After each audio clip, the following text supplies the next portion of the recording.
par. Stick. Ang ganda ng pailaw ngayong 2023. Ayun, good day mga par. For today's video nga mga par ay samahan nyo nga kami misis sa bayan ng Alicia at ating titignan ang tourist attraction, ang sinasabi nilang pailaw. Ito mga par, una nga naming pinuntahan itong Bancheto ng Alicia. Grabe ang ganda ng pagkakalagay ng Alicia dito. Napakaganda mga par. Pangalawang pinuntahan nga namin mga par dito sa Junction Alicia. Grabe yung mga nakasabit dito ng mga pakwan na kulay red tsaka pakwan na kulay green. Grabe ang gaganda mga par. Tara sa loob mga par, ipapasyal namin kayo sa loob ni Mrs. At eto nga mga par, nandito na kami sa loob ni Mrs. Grabe mga par, sobrang ganda pag nandito ka sa loob.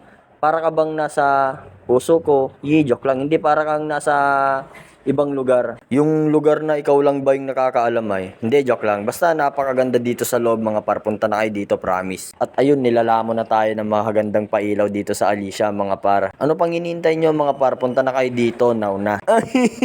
At ayun, pangatlong pinuntahan nga namin ni Mrs. mga par dito sa munisipyo ng Alicia. Grabe ang ganda dito mga par, tapos napakadaming tao. Tapos ang daming nagti-tiktok sa gilid-gilid. Nakikita namin ni Mrs. Gusto nga rin sana namin ni Mrs. mag-tiktok sa gilid, kaso yung tiktok yung may ayaw sa amin. At ayun nga mga par, di man lingid sa inyong kaalaman na mas maganda pala yung pailaw ngayong 2023. Sorry Mayor mas maganda kasi netong 2023 kaysa ng 2022 Pero maganda rin naman yung 2022. Pero mas maganda ngayong 2023. Ano ba talaga? Ayun, basta maganda. So ayun mga par, nagmekos-mekos kami ni Mrs. dito sa munisipyo ng Alicia.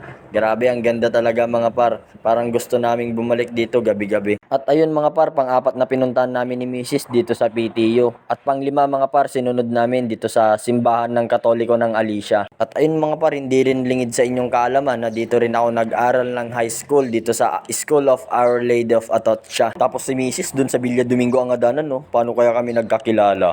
Bahala na, basta ang importante may pailaw dito sa Alicia. At ayun, last but not the least, pang-anim naming pupuntahan netong Ganano Bridge mga par. Ito talaga yung tourist attraction. Ang daming nagpo-post netong pailaw dito sa Ganano Bridge mga par. At syempre, kami ni Mrs. mga par, di kami magpapahuli mag-post neto, no? Napakaganda dito mga par, parang ang nasa galaxy pag nandito ka sa gitna ng tulay tapos naglalakad ka mag-isa mo. Tapos may mga mabibilis na sasakyan. Woo! Gigim ka, talatig mo, joke lang. At syempre, sa mga hindi pa nakapunta dito at gustong pumunta pero malayo kayo, eto, ipapasyal namin kayo dito mga par. Eto, tignan nyo na lang. Di ba mga par, napakaganda. Parang nasa galaxy talaga, yung kasama mo yung mga alien, ganun. Tapos, nagra-ride ka lang. Sarap. Yun, thank you for watching mga par. God bless you.